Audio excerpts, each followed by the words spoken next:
حرب اكتوبر 73. ازيكم يا جماعه، عاملين ايه؟ اكيد كلنا عارفين حرب اكتوبر، لكن مش كلنا عارفين التفاصيل. يعني الحرب بدأت امتى؟ انتهت امتى؟ عدد الضحايا والخسائر، مواقع القتال بالظبط.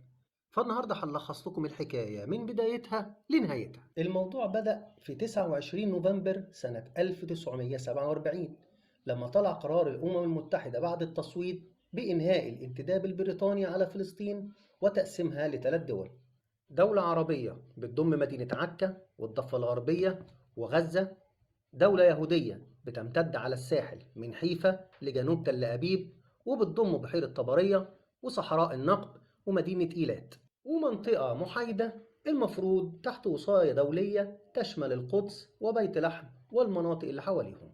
ومن هنا بدأت حرب التطهير العرقي للفلسطينيين وتهجيرهم، واللي امتدت لسنة 1948 لغاية حرب النكبة، الحرب اللي ضمت مملكة الأردن والمملكة المصرية ومملكة العراق وسوريا ولبنان والسعودية، كل دول في مواجهة ميليشيات الاحتلال. لأن كان لسه ما فيش جيش للصهاينة، اللي هو أصلا اتكون من مجموعة العصابات والميليشيات اللي اتسللت ودخلت السلاح بطرق غير شرعية لفلسطين. العصابات دي زي هجناه، إرجون، بيطار، شترن، وبلماح، واللي كلهم اتحدوا في مواجهة جيوش العرب بدعم من الاتحاد السوفيتي والولايات المتحدة وأوروبا. جيوش العرب كانت أقصى عدد وصلت ليه هو 63,500 جندي، أما عدد الصهاينة كان يفوق 100,000 جندي. أكيد عرفنا النتيجة: هزيمة عربية، انتصار للصهاينة، وكمان سيطروا على 50% من الأراضي المخصصة للعرب، وانتهت الحرب بمعاهدة 1949. سبب هزيمة العرب هو الصراعات اللي بينهم، واللي منعتهم من التنسيق الحقيقي للجيوش مع بعضها، فالموضوع كان عشوائي وكارثي. وتعدي السنين لغاية سنة 1956، بداية العدوان الثلاثي على مصر، واللي كان طبعا من إسرائيل وفرنسا وإنجلترا، وكل دولة فيهم كانت بتشارك لهدف معين. زي إن إسرائيل كانت عايزة تستهدف أماكن تمركز الفدائيين الفلسطينيين في سيناء، وإنجلترا اللي كانت عايزة تساعد إسرائيل في هدفها وفي نفس الوقت تدي ضربة من تحت الحزام لمصر بعد تأميم القناة. الحرب بدأت يوم 29 أكتوبر سنة 1956، وتم وقف إطلاق النار في 6 نوفمبر، وانسحبت القوات بالكامل في مارس سنة 1957.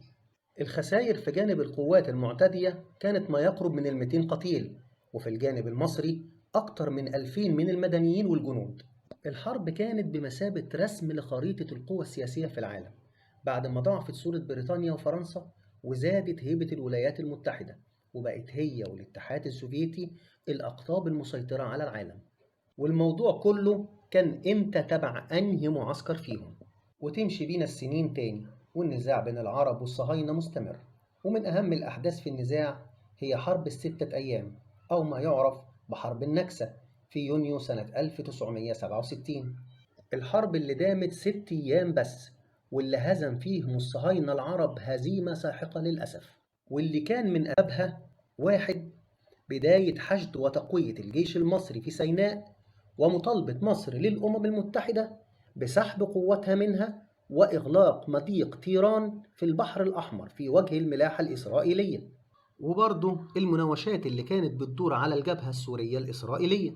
لو جينا نبص على الأعداد والعتاد هنلاقي إنها في صالح جيوش العرب، لكن الغريبة إنهم اتهزموا، وده ناتج لتكرار نفس أخطاء حرب 48، وهي عدم امتلاك الجنود الخبرة والتدريب الكافي وعدم التنسيق بحرفية بين الجيوش. الحرب ابتدت بقصف جوي من إسرائيل على المطارات العسكرية والقواعد الحيوية المصرية، وتم تدمير ما يقرب من 70% من الطيارات اللي تمتلكها مصر.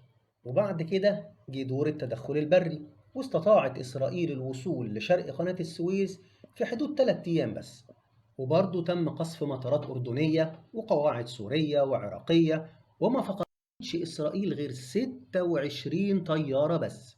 وفي اليوم الخامس صدر قرار مجلس الأمن رقم 235 بوقف إطلاق النار، بعد لما سيطرت إسرائيل على هضبة الجولان في سوريا، والضفة الغربية والقدس سيطرت عليهم سيطرة كاملة، وكمان قطاع غزة واللي كان تحت سيطرة مصرية ساعتها.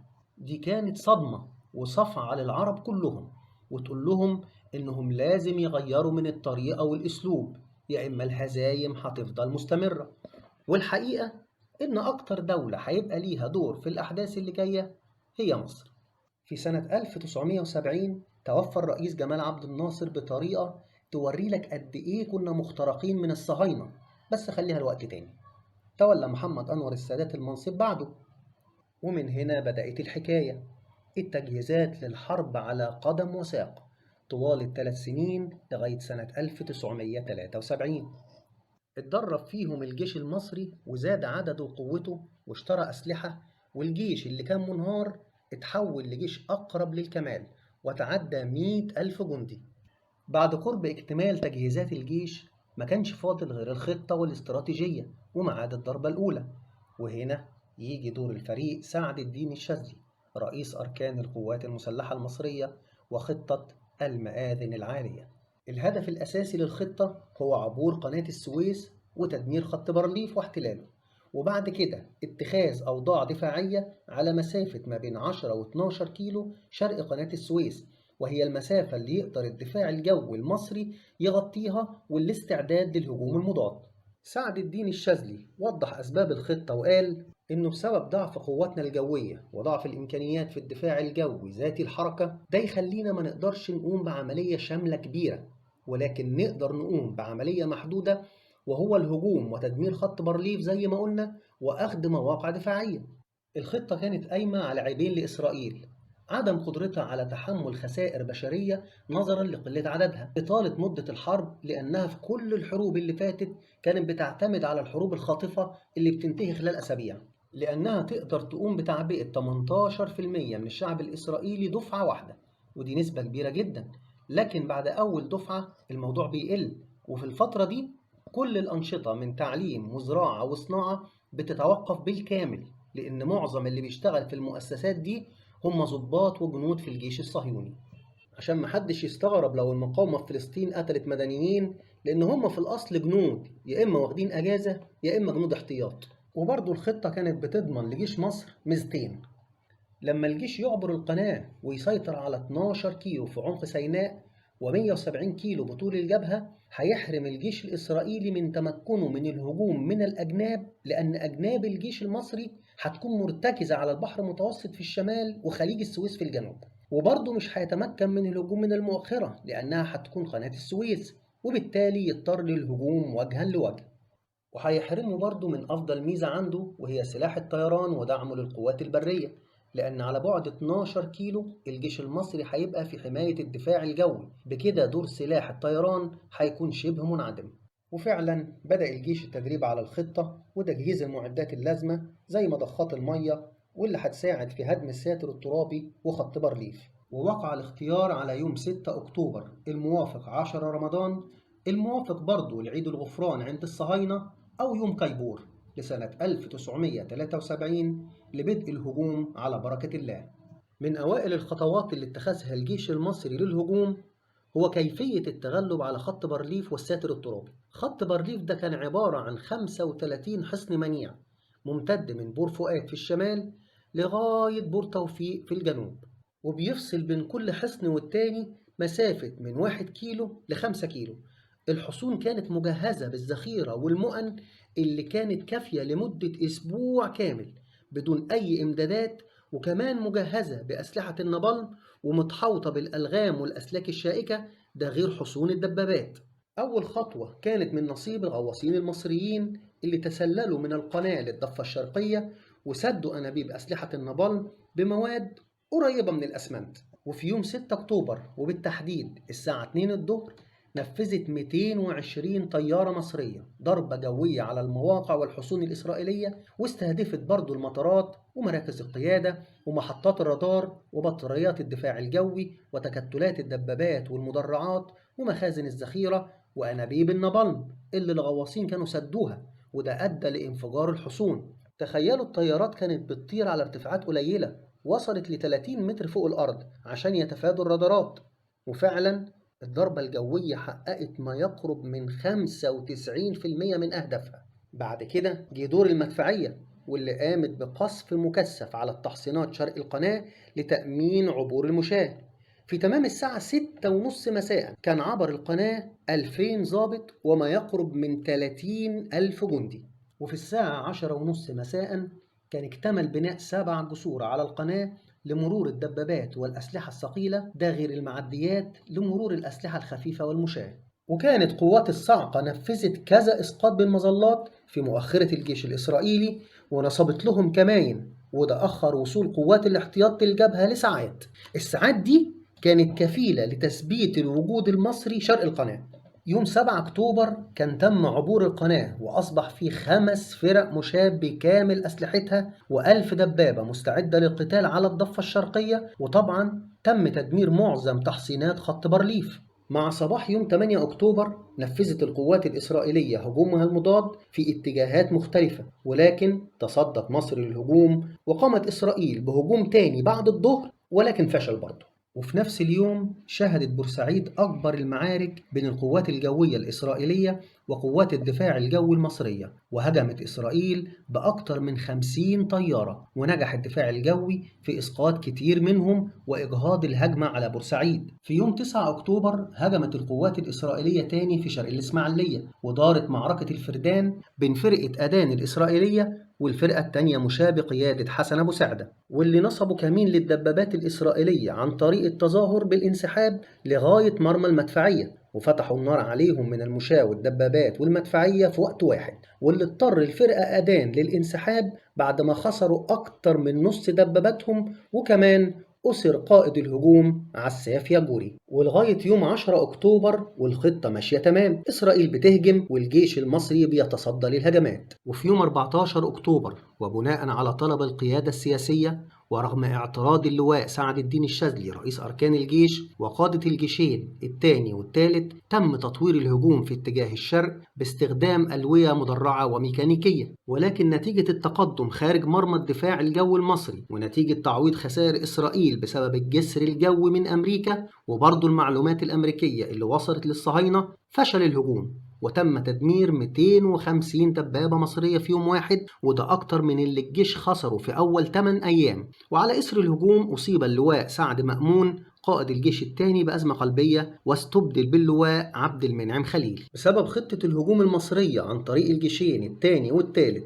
بمجموع 1020 دبابة، واللي كانت المفروض بتنص على بقاء 330 دبابة غرب القناة عشان تحمي ظهر الجيشين. بعد تطوير الهجوم في الشرق والخسائر اللي وقعت هناك، اتحركت معظم الدبابات لشرق القناة وفضل بس لواءين مدرعين غرب القناة، وبكده الموقف بقى مثالي لإسرائيل للتسلل غربا خلف الجيشين الثاني والثالث. خلال اليومين من 13 لغاية 15 أكتوبر قامت طيارة أمريكية من نوع SR-71 بجولة تصوير فوق الجبهة بالكامل، وتم التأكيد للقوات الإسرائيلية خلو المنطقة غرب القناة وأصبح من السهل اختراقها، بالرغم من أن القادة العسكريين أكدوا ضرورة رجوع القوات للغرب لتأمين المنطقة، لكن القيادة السياسية رفضت، وده كلف المصريين خسائر مهولة. وفي يوم 15 أكتوبر هجمت القوات الإسرائيلية على الجانب الأيمن للجيش الثاني في منطقة الدفرسوار، ولكن المقاومة الضارية للفرقة 16 بقيادة اللواء عبد رب النبي حافظ تمكنت من صد الهجوم. وفي يوم 16 أكتوبر تقدمت الفرقة أدان لدعم الفرقة شارون في مواجهة الفرقة 16 المصرية فيما يعرف بمعركة المزرعة الصينية. وبعد دفاع ضاري من الفرقة 16 تمكن بعض من دبابات العدو من العبور لغرب القناة ومهاجمة كتائب الدفاع الجوي وإعطاء الفرصة للطيران بقصف المواقع المصرية. وحاول الجيش المصري إنه يسد الثغرة ويطوق قوات الصهاينة، إلا إنه فشل لأن قوات إسرائيل حصرت القوات المصرية المتوجهة للثغرة برا وجوا وما نجاش منها الكتير، وبكده تتمكن فرقة شارون وفرقة أدان من عبور القناة. اتجهت فرقة شارون ناحية الإسماعيلية للهجوم على مؤخرة الجيش الثاني، ولكن قوات الجيش المصري تمكنت من التصدي للهجوم. في الفترة من 17 لغاية 22 أكتوبر نجحت قوات الجيش وبمساعدة من كتائب صاعقة ومظليين في التصدي للهجوم والدفاع عن مدينة الإسماعيلية. لما الأمور ساءت قوي كده قبل السادات عرض وقف إطلاق النار اللي طرحه هنري كيسنجر، وفعلا تم وقف إطلاق النار في يوم 22 أكتوبر لمدة 12 ساعة. من يوم 22 ليوم 24 نجحت قوات إسرائيل في العبور بفرقة مدرعة ثالثة لغرب القناة واتجهت لمدينة السويس. وبحلول يوم 24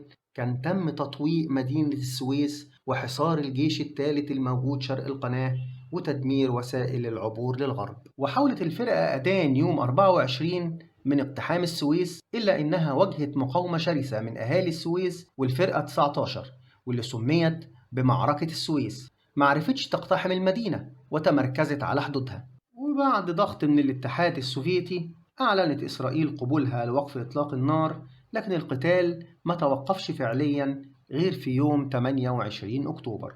وبعد مباحثات بين الطرفين تم إجراء تبادل للأسرى وإمداد الجيش الثالث المحاصر ومدينة السويس بالمؤن والإمدادات. وفي يوم 6 نوفمبر استكملت المفاوضات بين السادات وكيسنجر في القاهرة، وبرضه يوم 21 ديسمبر في جنيف، ولغاية 11 يناير سنة 1974 لما الطرفين وافقوا على فض الاشتباك وتم التنفيذ من يوم 24 يناير.